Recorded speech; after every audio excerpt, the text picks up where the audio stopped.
السلام علیکم، میں ہوں لال محمد فارق اور آپ لوگ دیکھ رہے ہو میرا یوٹیوب چینل ابن خلدون۔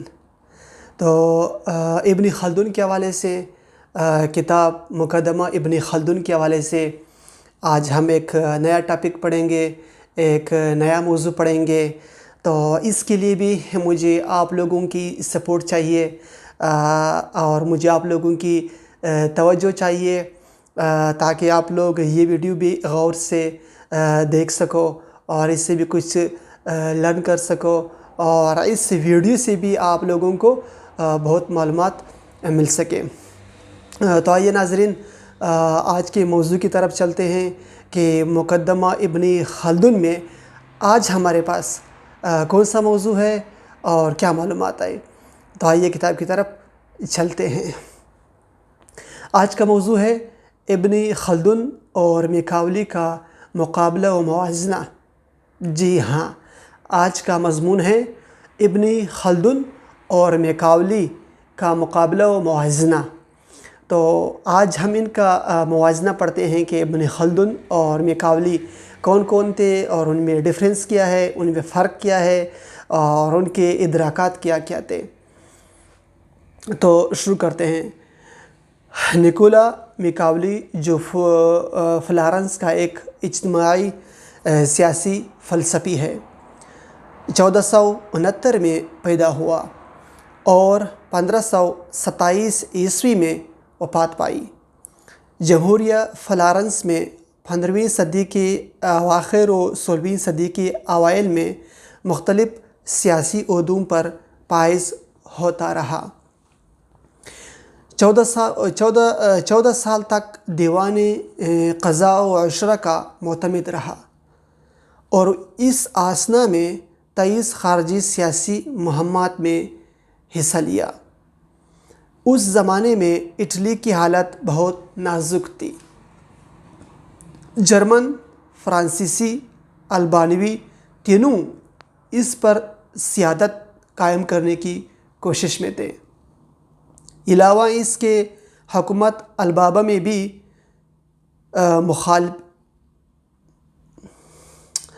اس کے شہروں اور حکومتوں پر حملہ آور ہو رہے تھے اور ڈاکوں کی طرح مکر و فریب یا تلوار کے ذریعے اس پر قبضہ کر رہے تھے۔ علاوہ اس کے حکومت البابا میں بھی مخالفین نے سر اٹھایا تھا اور اس میں اصلاح چاہنے والوں اور تعلیمی کلیسا کے قائم کرنے والوں میں کشمکش جاری تھی، اور میدیشی قبیلہ پوشیدہ طور پر مسلحین سے مصروفی جنگ تھا۔ یعنی ایک قبیلہ تھا جس کو میدیشی کہتے تھے، وہ قبیلہ مسلحین سے مصروفی جنگ میں تھا۔ میکاولی نے ان مختلف حوادث میں زندگی گزاری۔ اس طرح اس کو کافی تجربہ حاصل ہو گیا۔ اس نے اپنے تمام تجرباتی مشاہدات کو جمع کیا اور عملی سیاست میں ایک فلسفہ کی بنیاد رکھی جو اس کے نام سے مشہور ہے۔ اس نے تاریخ، سیاست، تمثیل، ادبیات، نظم، فنون حرب وغیرہ پر کتابیں لکھی۔ اس کی سب سے مشہور تالیف کتاب الامیر ہے جو اس نے میر لوزنزودی آریشتی اعظم کے لیے لکھی تھی۔ کتاب الامیر جن عمرانی اور سیاسی حقائق پر مشتمل ہے، ان کی اہمیت کے متعلق علماء کا اختلاف ہے۔ بعض کہتے ہیں کہ اس کے سیاسی اصول مضر ہیں کیونکہ یہ استبداد و غدر و خیانت اور دیگر ادنیٰ وسائل پر مبنی ہے۔ بعض کا یہ خیال ہے کہ یہ اصول درست ہیں اور قیامی دولت کے لیے ان کا وجود ناگزیر ہے۔ کتاب 26 فصلوں پر مشتمل ہے جن میں اس نے حکمت کی اقسام اور اس کے حصول کے ذرائع کو واضح کیا ہے۔ موروثی اور مختلف عمارتوں کا فرق بتلایا ہے، نیز مختلف قسم کی حکومتوں مدنی و دینی عمارتوں کا فرق بتلایا ہے۔ نیز مختلف قسم کے حکومتوں، مدنی عمارتوں اور نبرد آزماؤں کے مختلف انواع کی تشریح کی ہے۔ ان اصولوں کی بھی توضیح کی ہے جس کی اتباع امیر کے لیے حصولی کار اور حکومت پر اپنا قدم جمانے کے لیے لازمی ہے۔ چند فصلوں میں اس نے امیر کے لوازم سے بحث کی ہے، جیسے صفحہ اور ان کی خصوصیات پر روشنی ڈالی ہے جن کی وجہ سے انسان لائق ستائش یا قابل مذمت ٹھہرتا ہے، جیسے سخاوت، بخل، قسادت، نرم دلی وغیرہ۔ وہ کہتا ہے کہ امیر کو اس طرح رہنا چاہیے کہ لوگ اس سے محبت بھی کریں اور خائف بھی رہیں۔ اس کے بعد بتلایا ہے کہ امراء کی وفاداری کیسی ہوتی ہے اور امیر کی شہرت کے کیا ذرائع ہوا کرتے ہیں۔ ان کے علاوہ دوسرے سیاسی اور عمرانی مسائل پر بھی روشنی ڈالی ہے۔ قرون وسطیٰ میں مغربی حکومتوں کی تاریخ ان تمام مباحث کو پیش کرتی رہی ہے۔ میکاولی تقریباً اسی مسلک پر عمل پیرا ہے جس کو 2 صدی قبل ابن خلدون نے تیار کیا تھا۔ اس لیے ہم چاہتے ہیں کہ یہاں ان دونوں کے سیاسی اور عمرانی خیالات کی یکسانیت کو واضح کر دیں۔ ہمارا عالم اجتماعیات، عمرانیات و حکومت کی ماہیت کے متعلق خاص خیالات رکھتا ہے جس کو فلسفہ خلدونیہ کہنا بے جا نہ ہوگا، جیسا کہ میکاولی کے خیالات فلسفہ میکاولیہ سے مشہور ہیں۔ کتاب الامیر اور مقدمہ ابن خلدون۔ اس کے بعد موضوع ہے کتاب الامیر اور مقدمہ ابن خلدون، یعنی کتاب الامیر جو میکاولی کا ہے اور مقدمہ ابن خلدون جو علامہ عبد الرحمن ابن خلدون کا ہے۔ اب ان کے بارے میں ہم پڑھیں گے۔ ابن خلدون نے فلسفہ عمرانیات کے متعلق اپنے خیالات کا اظہار اپنے مشہور مقدمے میں کیا ہے، جیسے کہ میکاولی نے اپنے فلسفہ کی توضیح کتاب الامیر میں کی ہے۔ ہمارے لیے بہتر ہوگا کہ ہم دونوں کتابوں کا اجمالی موازنہ کریں۔ کتاب الامیر ان سیاسی اور اخلاقی اصولوں پر مشتمل ہے جو امراء کی حکومت کی تائید میں ہے اور ان کی تشریح ان فصلوں میں کی گئی ہے جن کا اوپر ذکر ہو چکا ہے اور جن کا حجم 150 صفحہ سے زائد نہیں۔ مقدمہ ابن خلدون پر صفحہ 229 ہم نے تفصیل کے ساتھ روشنی ڈالی ہے اور اس کی تلخیص بھی پیش کی ہے۔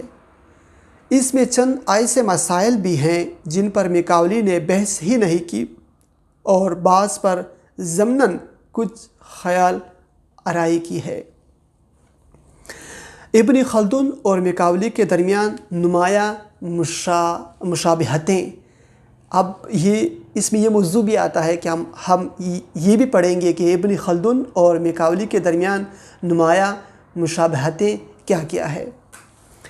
میکاولی اور ابن خلدون ان اسباب کے لحاظ سے جو اس موضوع پر ان کے قلم اٹھانے کا باعث ہوئے اور اپنے اس مسلک کے لحاظ سے جو انہوں نے اختیار کیا ہے، ایک دوسرے سے بالکل مشابہت رکھتے ہیں، کیونکہ میکاولی کو ان سیاسی اصولوں کی تدوین پر یورپ کے پرآشوب واقعات کے مشاہدات اور نیز ان مصائب نے آمادہ کیا جو خود اس کو تدبیر سلطنت کے دوران میں برداشت کرنے پڑے۔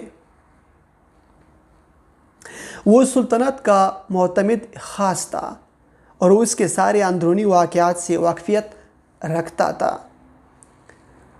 اس کو ملک کی تمام خرابیوں اور پوشیدہ سازشوں کا علم تھا جن کا اس نے پوری طرح مطالعہ کیا تھا، اور اسی مطالعہ کی بنیاد پر اس نے اس مسئلے کے متعلق کہ امیر کو اپنی حکومت کی بنیاد کس طرح قائم کرنا چاہیے اپنے خیالات کی تعمیر کی، اور مثال میں ان واقعات کو پیش کیا جن کا اس نے اپنے معاصرین میں مشاہدہ کیا تھا۔ یا قدیم سلطنتوں کی تاریخ میں پڑھا تھا، لیکن وہ ہر حالت میں قدیم و جدید یورپ کی تاریخ سے متجاوز نہ ہوا۔ مشرقی اقوام میں اس نے صرف ترکوں کا ذکر کیا ہے۔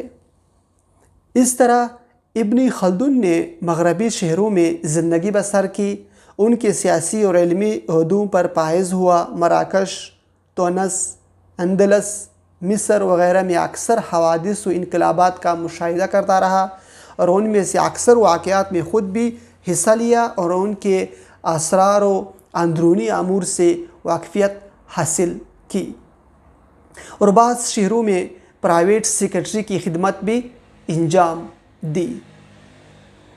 اس طرح اس نے اپنی زندگی میں اعلیٰ مراتب حاصل کیے، لیکن آخر وقت تک اس کے حالات میں بہت کچھ تغیر ہوتا رہا، یہاں تک کہ اس کی بیوی کے انتقال کے بعد اس کو آفات و مصائب نے آ گھیرا، جن سے بہت کچھ عبرت حاصل ہوئی، اور اس کی فلسفیانہ طبیعت میں ایک جلاسی آ گئی۔ اس کو تاریخ اسلام اور اس کے متعلقہ امور پر کافی عبور حاصل تھا۔ اب اس نے اپنی مشہور تاریخ کی تدوین کا قصد کیا۔ آبادی کے احوال کے ضمن میں جو اس نے اپنی تاریخ کے مقدمے میں بیان کیے ہیں، مختلف فلسفیانہ خیالات اس کے ذہن میں گزرے، جس کا ذکر اس سے قبل کیا جا چکا ہے۔ اس طرح ابن خلدون میکاولی کی مشابہ قرار دیا جا سکتا ہے، کیونکہ میکاولی کی طرح ابن خلدون کو بھی ان درمیانی مؤثرات نے جن میں ان کی نشوونما ہوئی اور ان حالات نے جو اس کو پیش آئے فلسفے کی جانب اکسایا، لیکن اس نے انہی خیالات پر زور دیا جو انتظامی سلطنت سے متعلق تھے، اور جو اسلام اور دیگر مشرقی ممالک کی تاریخ کے مطالعے سے اس کے ذہن میں پیدا ہوئے تھے۔ لیکن اس نے تاریخ روما یونان سے بحث نہیں کی، سوائے اس کے کہ بعض مواقع پر ضمناً کچھ اس کا تذکرہ کر دیا تھا۔ یہ دونوں فلسفی اپنے خیالات میں جو وزارت، حکام و ثنا کے حالات اور خوشامدیوں سے اجتناب کرنے، نیز سلطنت کے عروج و زوال کے اسباب کی توجیہ اور فوج پر اعتماد کرنے کی اہمیت اور دیگر امور سے، جن کی تفصیل کی یہاں حاجت نہیں، بہت کچھ مشابہت رکھتے ہیں۔ سلطنت کی تائید میں سیاسی قواعد کے متعلق ان میں جو اختلاف پائے جاتے ہیں، ان میں سے چند اہم کی توضیح پر ہم اکتفا کرتے ہیں۔ ابن خلدون تو بس آج یہاں تک پڑھتے ہیں، بس یہاں پہ اب اینڈ کرتے ہیں، خاتمہ کرتے ہیں۔ تو یہ تھا آج کا سبق جو آپ لوگوں نے سن لیا، عبد الرحمن ابن خلدون اور میکاولی کے درمیان جو فرق پایا جاتا تھا اور جو مشابہتیں تھیں اور جو مقابلہ و موازنہ تھا، وہ آپ لوگوں نے سن لیا، آپ لوگوں نے میرے ساتھ پڑھ بھی لیا، دیکھ بھی لیا۔ تو میں امید کرتا ہوں کہ آپ لوگوں کو آج کا سبق بھی بہت پیارا لگا ہوگا، بہت آپ لوگوں کو آج کا سبق بھی پسند آیا ہوا ہوگا۔ تو انشاءاللہ ملتے ہیں کسی دوسری ویڈیو میں، کسی نئے موضوع کے ساتھ، کسی نئے ٹاپک کے ساتھ۔ آپ تمام سے بس ریکویسٹ یہی ہے کہ میرا یہ چینل ابن خلدون سبسکرائب کریں، لائک کریں، شیئر کریں، اور ان مضمون کے حوالے سے اگر آپ کچھ جانتے ہیں یا آپ کچھ سیکھتے ہیں تو ضرور کمنٹ کریں۔ میں آپ کا یہ تمام کتاب کے حوالے سے میں اسٹیپ بائی اسٹیپ، موضوع بموضوع ویڈیو بناتا رہوں گا، اور اسی یوٹیوب چینل آپ ابن خلدون پہ اپلوڈ کرتا رہوں گا۔ میں ہوں آپ سب کا دوست لال محمد فارق، اور آپ لوگ دیکھ رہے ہو میرا یوٹیوب چینل ابن خلدون۔ تو ملتے ہیں کسی دوسری ویڈیو میں کسی دوسرے اور اچھے موضوع کے ساتھ۔ تب تک کے لیے اجازت دیجیے، آپ سب کا بہت شکریہ۔ خدا حافظ، السلام علیکم۔